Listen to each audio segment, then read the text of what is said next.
Welcome into the Lions 24/7 podcast. It's our seventh post-game edition of this 2021 Penn State football season, and certainly the most shocked we have been coming onto one of these post-game podcasts as Penn State drops a 20-18 matchup against Illinois, one that went 9 overtimes with this new college football structure. The final 7 of those 9 overtime sessions occurring in a 2-point conversion format. Thus, the longest game by overtimes in NCAA history, and I think it goes without saying, one of the most, if not the most, embarrassing moment of the James Franklin era here for the Nittany Lions. Yeah, that's a good way to put it. I think that's the way that I put it in the post game. It's embarrassing for Penn State. It's embarrassing for a program that had convinced a lot of people, themselves included, national media, whatever, that they belonged in that college football playoff conversation. And then you go out and do that. And that's really what's disappointing, is that you just fell on your face in a way that you could see that Penn State's got a lot of talent. Penn State did not utilize a lot of that talent, and then really put themselves in a position to play in that situation where you're basically sudden death, and anything can happen in sudden death, and really from start to finish. I mean, from the way that the day started with the rain and the weather and the crowd being a late arriving crowd, and it just seemed to fit everything that happened on Saturday in Beaver Stadium, because it was uninspired, lackadaisical, and really unfortunate for Penn State fans and whoever actually had to witness that thing. I know it got popular on Twitter, but that's not a reason you want to be popular on Twitter because you're playing a game like that. Yeah, you noted this after the game. This is the 4th time in 5 seasons that Penn State has followed its first loss with a second loss in that next scheduled game. Clearly, this is the most shocking. This is the opponent that surprises you the most. Not only an Illinois team that was 2-5, and as we said this week, called out by their head coach, and clearly that worked out for the head coach, Brett Bielema. But this was an Illinois team that had to come to the road, face a Penn State squad coming out of a bye week, and we weren't sure if this would happen, but got Sean Clifford back.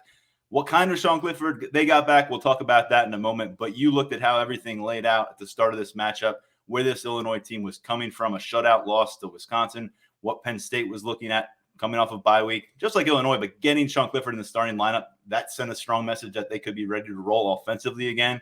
Instead, a 10-0 lead vanishes as the game goes on. We end up in overtime, 9 of those sessions.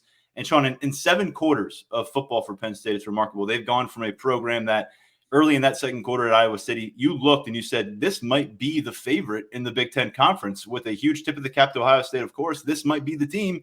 7 quarters of football later, Penn State may have a hard time treading water and avoiding descending further toward the 500 mark as November moves on, and as they get into Big Ten matchups here that lie ahead, much more difficult than this Illinois team. Well, I don't think there's any doubt about that. You're going to Columbus next week, and you were looking at that as this is a team that plays Ohio State better than pretty much everybody in the Big Ten. Now you're looking and you're wondering how much are the Buckeyes going to blow Penn State out by, and that's really the offensive dysfunction. You can get away with that against certain teams in the Big Ten, or you can't. I mean, this is an Illinois team that's as bad as it gets in the Big Ten, and really, solid running game, solid defense, but that shouldn't be enough to stop you. That shouldn't be enough to keep you in a 10-10 game for most of the game. And I credit Clifford for going out there and gutting it out, but obviously that changes so many things for you. And if you can't run Sean Clifford, you can't run this offense. And I don't know that that's indicative of this offense as a whole, or if you're just talking about what Sean Clifford can do in this offense. We saw, he came out against Iowa and ran the ball 3 times for 36 yards, thought he was going to have a really big night before he got hurt. Today, 5 carries, negative 28 yards. 4 of those were sacks, and that's how they do it in college football. The last one, a negative 2-yard scramble in which he slid just to avoid a hit. And really, when you're playing a game like this, and you don't want to be in a position where you're in those ridiculous overtimes or whatever we're doing in college football now, but when you can't have your guys scramble for a couple of yards, even that really seriously limits everything that you can do offensively. So Mike Yurcich has to figure something out. We were talking about how great this offense, the potential that this offense had to be, and it's certainly not there. And you've got to find your way to coach around it. James Franklin, Mike Yurcich, that's on them finding the way to go about it. And certainly did not do it this week. And it's really unfortunate football coming out of it.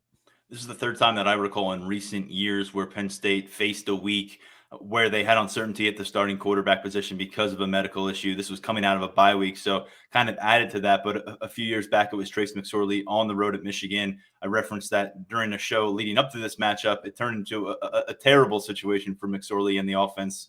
Tommy Stevens ended up in there late. It was a bad situation. The other is when Sean Clifford played on the road at Ohio State. And you remember how ineffective he was and how ineffective that offense was in the first half in a top 10 matchup in 2019 when Sean Clifford, much like what Franklin said today, they weren't able to utilize him the way they need to utilize Sean Clifford. So if you're taking out that ability for your quarterback to run, and there was a moment late in that game where normally Sean Clifford's eyes get wide and he darts upfield, he embraces some contact with the defender, moves the first down marker, maybe gets 15, 20 yards, and all of a sudden there was a hesitancy, pulled it back, and he couldn't trust himself as a passer tonight. That wasn't there either.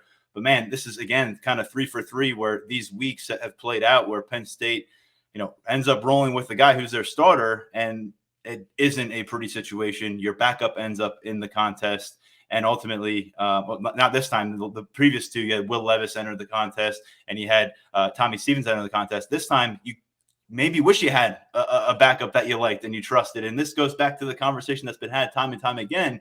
Sean Clifford, say what you will, fighting through the pain, playing through some agony, it would appear, as this game wore on and the hits started to pile up.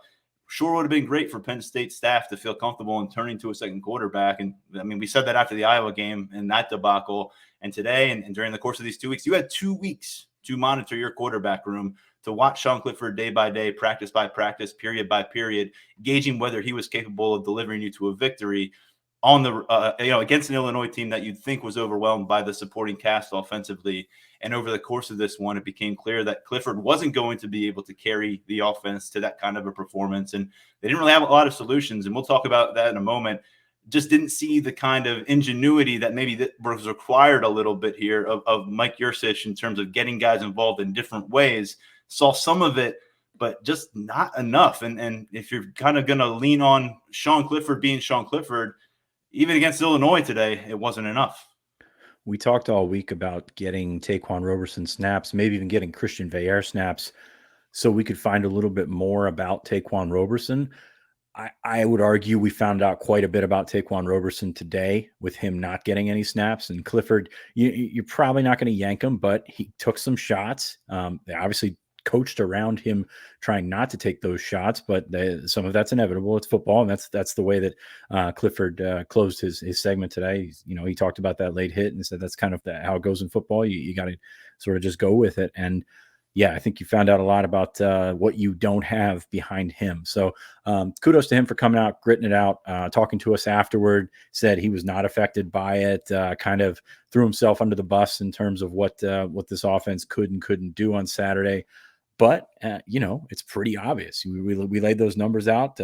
No downfield shots, nothing really big. And I know the weather played into it early, but you never really got a chance to get cooking. And when he did, just not the accuracy that we're used to. And it's funny saying that because he was not accurate last season, but the first half of the season was very good with some of those balls. The floater to Parker Washington on third down, a couple of those ones to Sean Clifford, or excuse me, from Sean Clifford to Jahan Dotson in the end zone. Just not sharp at all. And is it the injury? Is it lack of practice? Whatever. It doesn't really matter. If you're a coach, you're putting those guys in those positions to be in the right spot. It just didn't work. And didn't get help from some of those other guys. Theo Johnson dropped what could have been a touchdown pass. And really, I was writing something earlier and looking at the sort of the turning point of that passing game. And Sean Clifford went 4 for 4 to start the game, then completed 2 out of his next 10 passes before halftime, which obviously that's not going to get it done. His last 10 completions of the game, 0 yards, 5 yards, 9 yards, -3 yards, 2 yards, 4 yards, 3 yards, 1 yard, 5 yards, and 1 yard. That's not going to get it done, man. No, and I did some of the math for you before the show. Those first two possessions, Sean Clifford did not throw the football, and then goes 4 for 4. 108 yards, a touchdown, the big 40-plus yard touchdown to Keandre Lambert-Smith. And to your point, even a big completion there, he was bailed out by Jahan Dotson, who he'll do some bailing out of the quarterback from time to time. He did it there. Yeah, that ball was up in the air. He goes and gets it. The rest of the game, 15 of 30 passing, 57 yards. That's less than 2 yards per attempt. And think about how explosive when you kind of close your eyes and think about what this passing attack was doing when things were rolling for the first 5+ games with Sean Clifford at quarterback. I mean, it was just oftentimes an avalanche of passing, and the ground game has not been worthy of being leaned on at any point. And when they wanted to maybe do that today, the ground came out from underneath them once again. And you look at how the first 2 drives played out before Penn State started putting up some early points.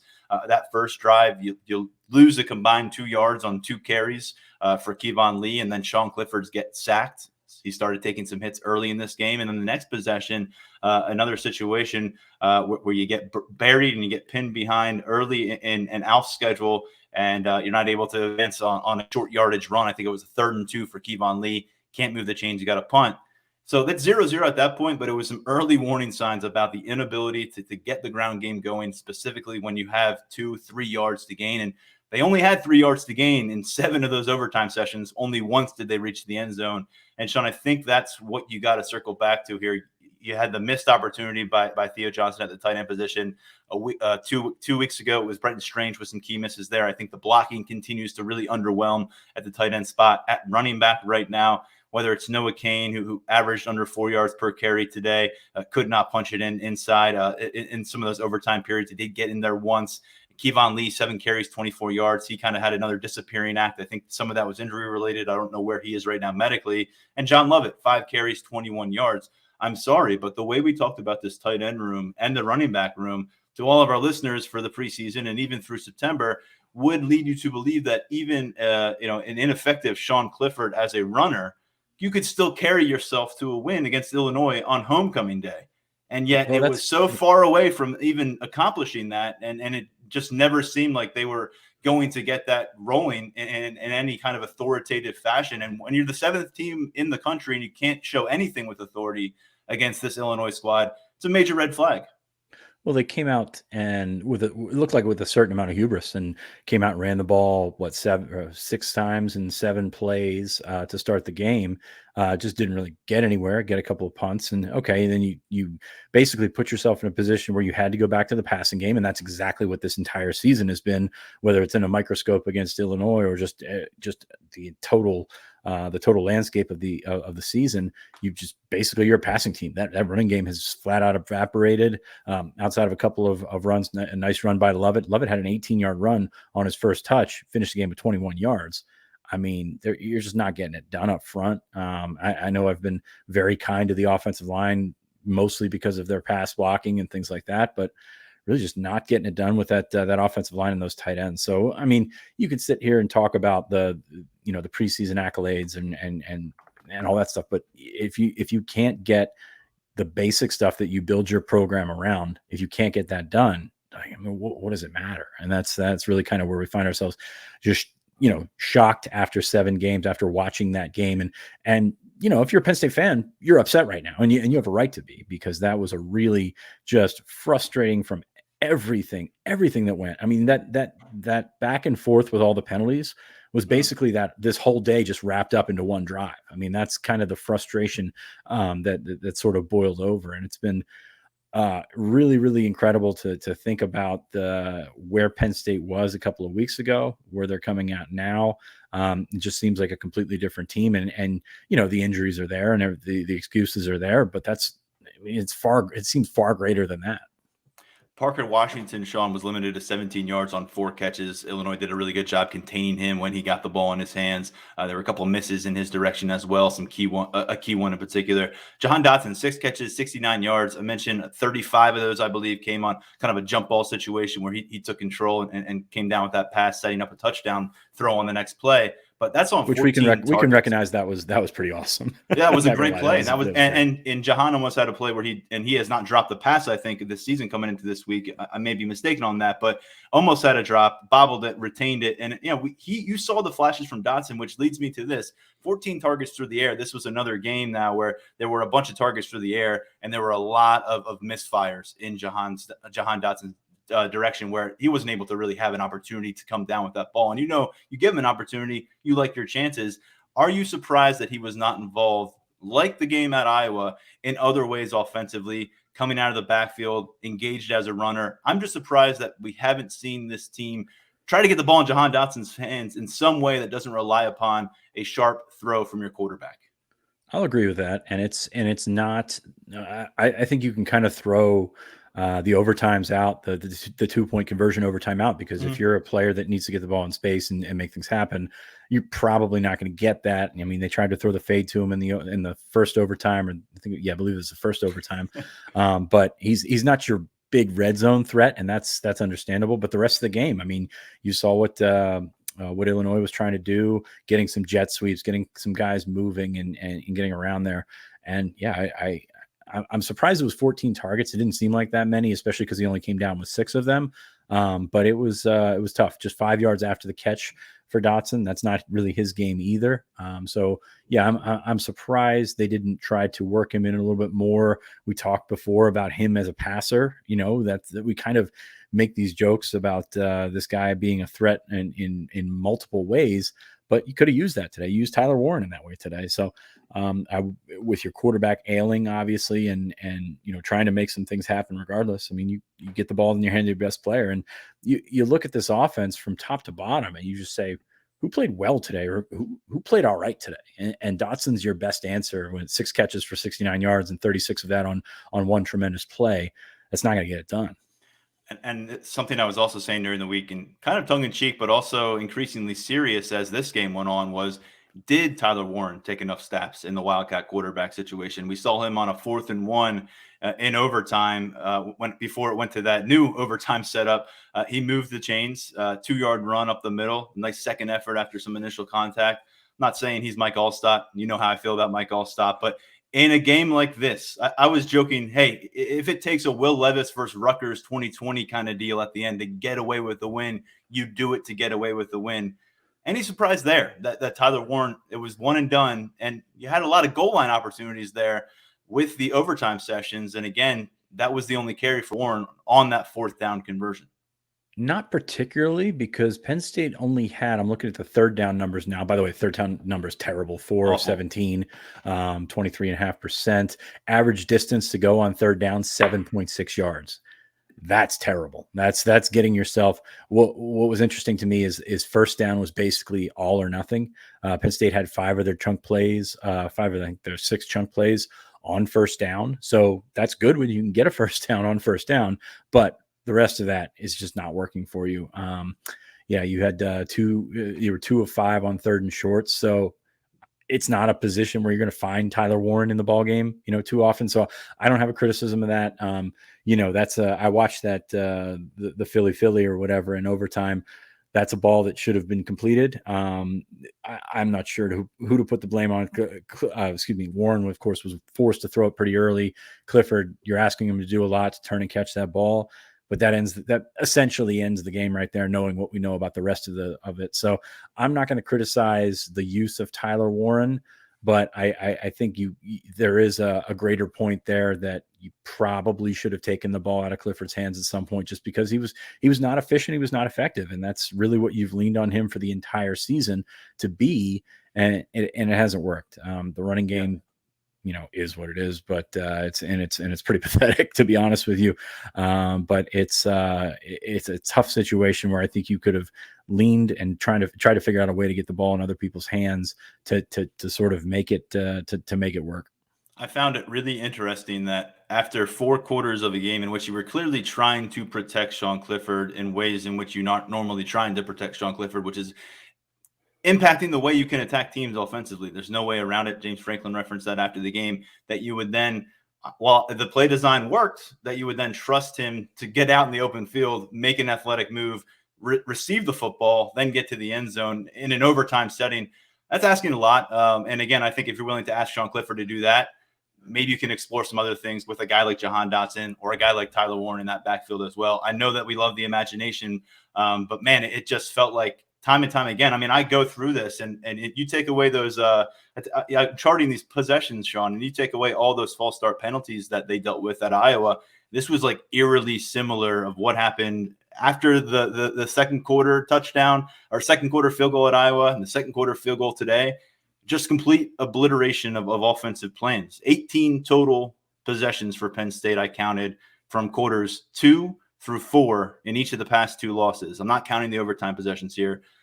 11 of them, Sean, ended with a punt. 11 of them did not last more than 5 plays. So that's putting the pressure on their defense. And then ultimately, only 2 of them resulted in points, 2 field goals. And one of them came when you got the ball in the plus territory today because your defense made a big play, one of the 3 takeaways they had. So you had the defense gift wrap you a great possession. They didn't move the ball at all. They had 0 yards in that possession. You get a field goal from Jordan Stout to make it a 10-0 game. And from that point on, you don't log another point against Illinois for the remainder of this matchup. And we'll get to them in a moment. They ran the ball really well, but Art Sikowski gave you every chance to handle your business today like we thought he would. Every opportunity. Yep. He could have had 5-6 turnovers today. He only had 3 officially.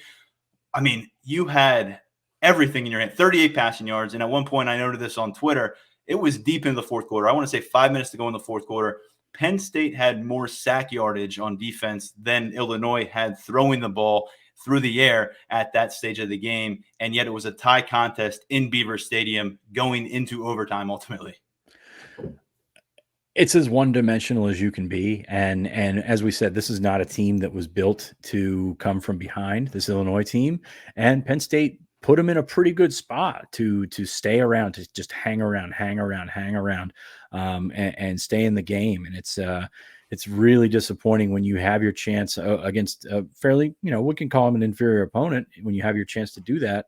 And you don't put them away. You don't make Penn State had 3 turnovers today. So you look at the box score and you think 3 turnovers on the road, you probably lost by a couple of scores, and they turned that into 3 points, and that just does not work. And that's the offense. I think there's enough blame to be going around. You can look at what gets me is it's almost like, outside of maybe Jahan Dotson making those couple of plays, you're sitting around, you're waiting for Sean Clifford to make it. It kind of reminds me of that 2018 team with Trace McSorley, when you're trying to see the magic that you've seen from him. And, certainly it was more prevalent with McSorley.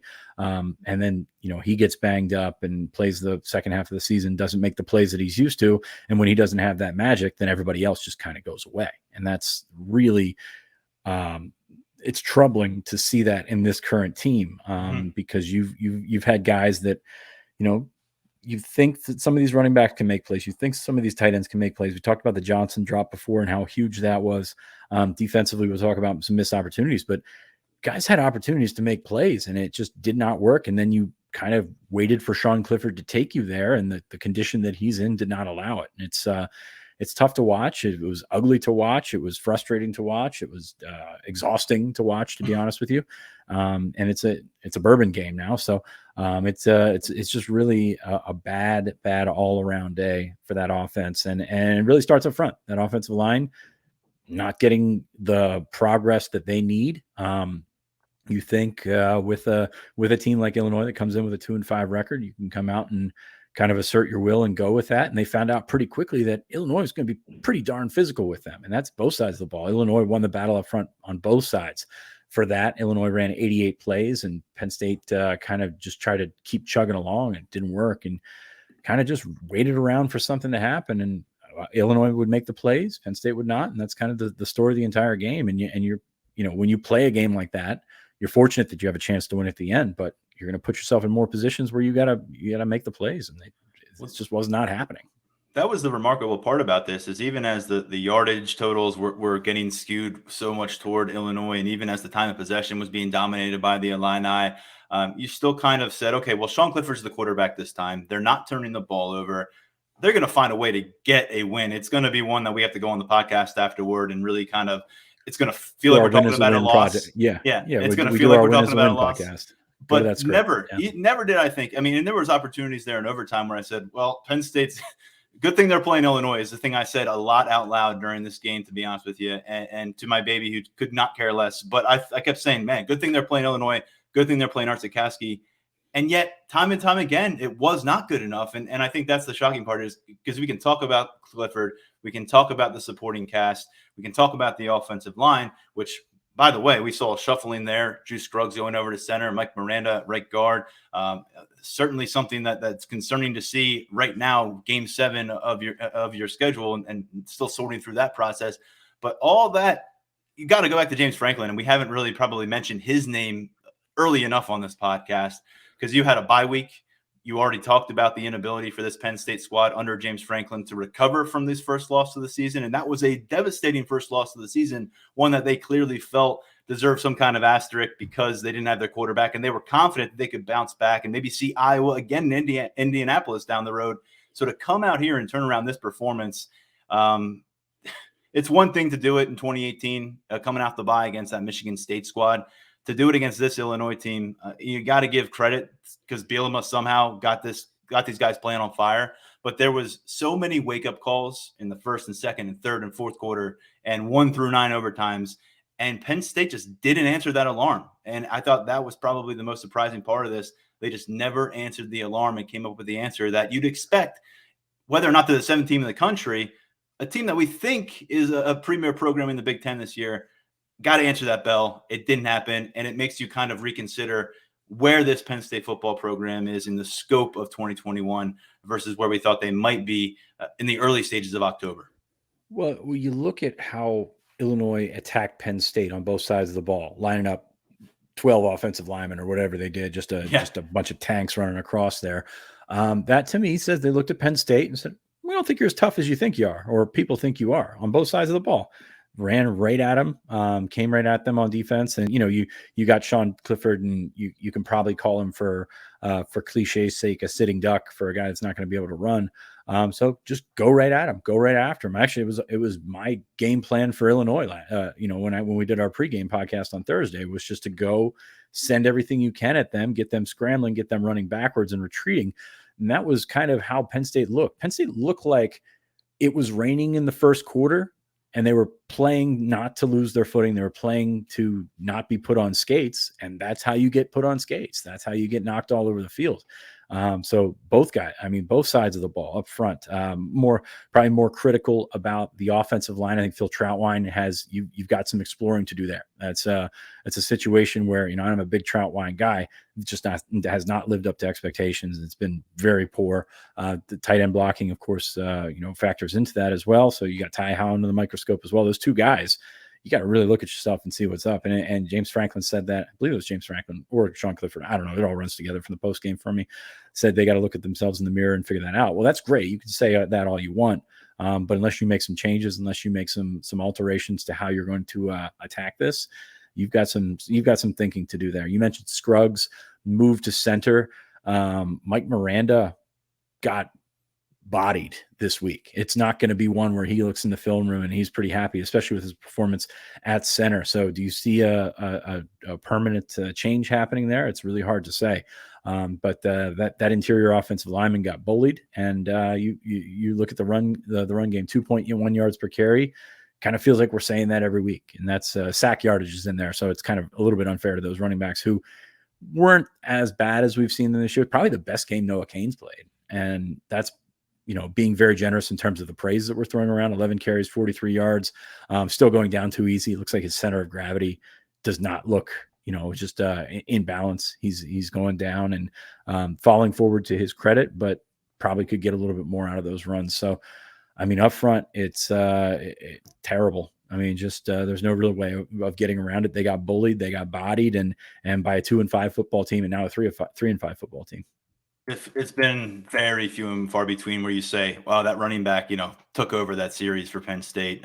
Noah Cain's drive in the fourth quarter against Wisconsin that I continue to reference because that's really the last memory of that. I think Kevon Lee has had some flashes, so has John Lovett, but there has not been a series or a quarter or a half where you're like, well, Penn State is just keep handing the ball to this guy. He's starting to get it going. And man, did you need that tonight? It's not happening. And Jaywan Sider, a guy who's been around this game a while, had very, very high hopes for this group, and he's recruited a bunch of them out of the transfer portal at a high-profile high schools. And I can't imagine how he's feeling when he looks at the stat sheet through these 7 games, and he looks at the lack of production.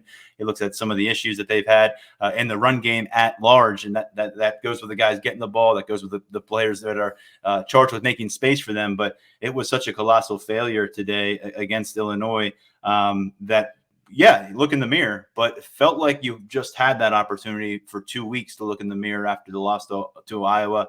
Injuries were a part of that. You thought, the health could improve, and Sean Clifford apparently enough to start him in this game in the eyes of Penn State staff. But I think you come out of this saying, okay, look in the mirror again. But now when you look past that mirror, you've got a trip to Columbus coming up. So good luck. It's going to be a busy mirror this week. Very busy mirror. Yeah, no, they're going to need a very large, wide mirror there in Lash. Defensively, and I will say this up front, the defense did not play well. The defense, I think the offense should probably send the defense a fruit basket for taking some of the criticism and taking some of the focus, because you're going to see the 357 yards on the ground. It's obviously terrible, but the defense did what they did, 10 points in regulation, put themselves in a position. If you give up 10 points through 4 quarters in the Big Ten, you should win the game. So the defense is going to take some criticism, rightfully so, but probably more than they should, because this game to me is completely on the offense and their inability to get things going. Having said that, defensively, they just you miss PJ Mustipher. I think that's obvious. Penn State was without Mustipher, will be without Mustipher for the season, and you got something from Derek Tangel. I thought he played fairly well today, but that other spot you expected to see Devon Ellis. Keziah Izzard played. I believe Keziah Izzard started. He's another guy. He's going to be in that room with Miranda of guys that don't want to watch this tape, because it looked like a freshman out there running around, and he made some nice plays down the line, but for the most part got pretty well bullied. So that's a huge spot where you're looking at the second half of the season and wondering where Penn State's going to have those holes. And we knew they weren't very deep, but we thought that those guys might be able to grow up fast, and they weren't able to do that this week, especially against an attack that was just pummeling them up front. The defensive line, you look at what those numbers for Illinois, 357 yards on the ground. I thought the defensive line put themselves in an okay position, and the guys behind them really struggled to fill. Backside pursuit, tackling at the first and second level, very, very poor today. And you look at Ellis Brooks, Brandon Smith, and Curtis Jacobs. That's a unit that really could have changed the game just by a couple of tackles here and there. And those guys were just slipping through. Chase Brown was phenomenal today. 33 carries, 223 yards. You get 223 yards and you only average 6.8 yards a carry. That's a great day, but they probably not every ounce out of Brown today. That dude was exhausted by the end. I know he got hurt in the overtime, but maybe a concussion I don't know, but they wouldn't let him get his helmet back, and I know he made contact with his head. That's tough because that dude played hard today. McCray, the freshman back, 24 carries, 142 yards as well. Yeah. That's a pummeling right there. And that's not 97 Michigan State pummeling, but that is as close to that as you could possibly get. Illinois, to be honest with you, in those overtimes when you needed to get 3 yards, they completely abandoned the run and gave Penn State a chance to get back in it. But those chunks were there all day. And again, the backside pursuit, the tackling just left so much to be desired on the defense that we thought was actually pretty good. They were able to come up with some pressure in key moments. Again, whenever the quarterback had the ball and wasn't handing it off, it was a pretty good spot for Penn State to be in defensively. But Ebiketie with a sack and a half. Brandon Smith had a sack and a forced fumble. That set up Penn State's field goal earlier there in the second quarter. Jesse Luketa got some pressure as well. But yeah, and also I wanted to point out some really important plays late in this game and in overtime and one-on-one settings that, again, remind you, look, Penn State has a lot of advantages in this matchup. The perimeter play for some of those pass deflections. Tariq Castro-Fields, a huge one from Jair Brown on a trick play. He really prevented the loss from happening earlier for Penn State. And then there was also another big one from John Dixon, the cornerback who came in from South Carolina this past all season. Defense came up with some timely moments. And again, just like last week, you got to come up with one drive here, just one drive. It can be in the third quarter, in the fourth quarter, get some points, keep your defense on the sideline, and you get away with the win. That maybe happens at Iowa. It definitely happens, I think, this time against Illinois. And again, those numbers are ugly. That's a lot of yards. And when you think about getting thumped like that on the ground, what's it going to look like against a team like Ohio State, Michigan State, and Michigan moving forward, who've done very well in that department. But when you look at what this Penn State defense did, you can't argue that they didn't do enough. And by the way, 5 times they had Illinois with the ball on the 3-yard line in overtime. And, they stopped them all but 2 times. I mean, there's something to be said. They kept giving Penn State a chance. They'd say, okay, we made the stop. Sean, go get this offense on the field, go pick up 3 yards, and please let us prevent a miserable experience of losing this game on home turf. And the offense couldn't get it done.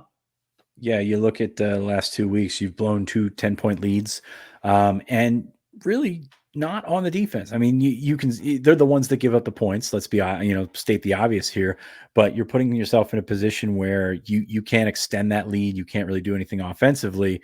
And, it's going back to the dark years kind of style where you're just waiting for the offense to do anything. And, it's not working. And defensively, I feel for those guys because they've put forth a heck of an effort. Even if it wasn't their best performance, they did keep them out of the end zone for the most part. That's what they're designed to do. And it just hasn't worked out for them. And you got to sense some frustration. You got to think that they want to take it upon themselves. And let's be honest, defense missed some opportunities too. Ellis Brooks dropped a pick right in his arms in the first the end of the first half. Jaquan Brisker could have ended the game in the overtime with the pick. Sikowski made a nice play to knock that away. But if it's your All-American safety going against their quarterback going to get the ball, you want him to win that battle and you want him to win it decisively to end the game. So they had their share of misplays on defense, but again, it's a tough one. There's enough blame to go around on both sides of the ball. But if your offense can't put you in a position where you just have to keep playing with your back against the wall over and over and over again, it's not going to work out. And, thank goodness for Jordan Stout. We make the joke every week about Penn State's MVP. Joke's really not that funny anymore, to be honest with you. And it's way too true.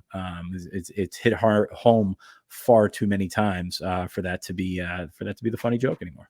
Yeah, Jordan Stout punted the ball 8 times. 7 of those punts landed inside the 20. 4 of them went 50-plus yards. He did have a mixed day as a place kicker. Had a false start, which pushed him back 5 yards in overtime. I don't think I've seen a kicker false start before, but there it was. And to his credit, he was able to bounce back from that and keep the game going with a conversion. He did miss a field goal, I think, from 40 yards wide right during regulation. Overall was 3 or 4 as a place kicker. But Sean, I think when – man, I'm just, this box score is one hell of a thing, isn't it? I'm just kind of, I'm going while you're talking, while you're reading, I'm going to fill space. I love the hard count call on the field goal. That was I thought that was a phenomenal call. It was 4th and 2 at that point. Really, you put yourself in a position and then all of a sudden the kicker goes and does that. That's tough. And Raf Cheka also had a really good hold on the field goal that he made in the first half. So it's worth noting for that with the special teams. Penn State, you think about where Penn State was all game, and then, Stout goes out and punts that ball in the last minute of the fourth quarter, and there's that muff, and you think your special teams may have done it for you again. Illinois with a heads-up play to make that work, but man, it's just over and over again, the same kind of stuff popping up, and it's frustrating. And if you're a fan, I understand the frustration, and it's rightful frustration. And if you're a Penn State coach, that's tough, man, because you've put yourself up on a pedestal as an elite team in the Big Ten, and you go out and lose to this team, that knocks you down considerable notches, not just this season, but in the perception of your entire program moving forward.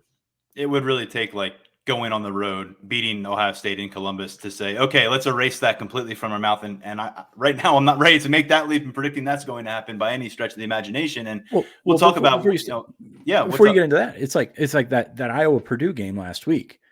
Iowa loses that game, and okay, you are who we thought you would be. If that makes any sense, that you can lose any game because you don't have the offense to get it done.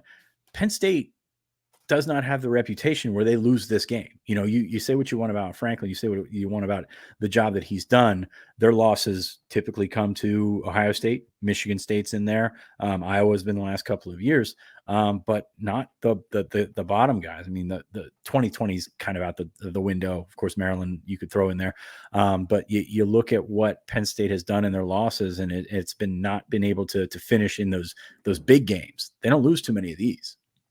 I mean, you look at what I just think about the perception of someone who doesn't cover Penn State on a daily basis. And it was strange enough for us to be sitting there watching it. But imagine watching this overtime session, the number 7 team in the country, Penn State against Illinois in Beaver Stadium, 7 shots inside the 3-yard line in these overtime format, and only 1 reaches the end zone via Noah Cain. I just thought that was remarkable considering how much esteem we hold in Mike Yurcich. What we said about Sean Clifford and his development as a decision maker in these situations. I thought the formula would be there. It was very close on some occasions. The shovel pass to Brenton Strange looked like it was destined to reach the end zone. Give credit to Illinois defenders for coming up with some plays. But this was just like death by a million paper cuts by the end of the process. Yeah, that's you can throw the Philly in there too. I thought that was a good call and put Penn State in position to get in the end zone and eventually finish the game. It just did not work. So it's you can throw everybody under the bus while you're at it. It's play calling, execution, all that sort of thing, and it's just it's not working on offense right now. And now is not the time for that to happen. Sean, we've heard a bunch from the national rumor mills and all this. LSU job, USC job. James Franklin always comes up, always gets mentioned. It was kind of nipped in the bud, 4 or 5 weeks ago when USC conversation was really the focal point there. Surfaces again this week. I'm not saying that this is an excuse for the team, but is it something that is detrimental to this team? Probably. Yeah. I mean, I haven't really looked too far into it, but you can't ignore it. Nobody can ignore it. I mean, it's out there. It's not going away. And, he's not doing anything to put himself in a position where that does go away. So, yeah, I think the distraction's there. I know he's talked to the team about it. He's talked to his leadership council about that. I know he's talked to recruits and things about that. But, until his name goes out of the rumor mill and gets out of there, it's really not. I mean, we had a story one of our national desk guys had a story today. Bruce Feldman's writing about, Bruce knows James really well. Bruce Feldman's still writing about USC and LSU and, how that's still a possibility. So that's not going away. And I agree with him in the sense that even if he says, I'm not a candidate, I'm not going to go, I still don't think it's going to go away. But yeah, you've put yourself in a position where this kind of keeps cropping up. And you see that every year, and you look back at the stat that you read earlier about, or that we tweeted earlier, or you read it earlier, or whatever it was earlier. I'm sorry, it's not the bourbon, I swear. But fourth time in 5 seasons, the Penn State followed its first loss with a second. You got to think back. There's some times in there where the rumor mill was flying, and there's a lot going on, and there's a lot of different distractions that could be had, and the guys have not responded in kind. And that's on the coaching staff. That's on James Franklin. Starts with James Franklin, probably ends with James Franklin as well. But yeah, I think that there is something to that. I don't know how much it changes things because even distracted, you should be able to go out there and beat Illinois, but just did not happen. Well, things are about to change in a big way for the microscope that is on this team coming off a loss like this. Last loss coming off against Iowa, bye week. Got a chance to lick your wounds a little bit. It was a week away from the media spotlight. The only availability all week was James Franklin after Wednesday's practice. No players had to step up and talk.